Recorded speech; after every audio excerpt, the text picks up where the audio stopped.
দেখেন আপনাদের সামনে আমি একটা ভিডিও ধারণ করতেছি, ভিডিও দেখাইতেছি।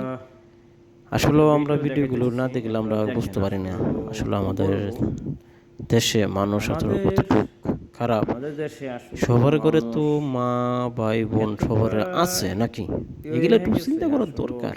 এগুলা কি আসলে একটু আর এইভাবে সবারই তো মানে কোনো দয়া মায়া নাই, আন্দোকুন্দি বাড়ি শুরু করছে দেখছেন। এগুলা কি ঠিক? আসলে বুঝতে পারছেন আমাদের দেশের মানুষ আসলে কি চায়? হ্যাঁ, শান্তি চায় না কি চায়? কি চায় এটাই বুঝতে পারছি না। আসলে বলার মতো ভাষা আসে না এইসব কিছু দেখলে। মানুষ কবে বুঝবে? ওই কিছু কিছু লোক আছে কিছু ধারায় এরকম কিছু করে, এটা জানে না যে ঠিক আছে সবারই তো মা বোন আছে। সবাই জায়গায় থেকে সবাই যদি আমরা সঠিকভাবে না চলি, সঠিক কিছু না করি, করতে যাচ্ছে তাহলে এইভাবে চলবো বলেন? তা আপনারা একটু অবশ্যই কমেন্ট করে জানাবেন আসলে এটা কোন জায়গা বলতে পারি না। তো ওই জিনিসটা আমার দেখে আসলে ভাষা আমি হারিয়ে ফেলেছি, কি বলবো আর, বলার মতো কোনো ভাষা নাই।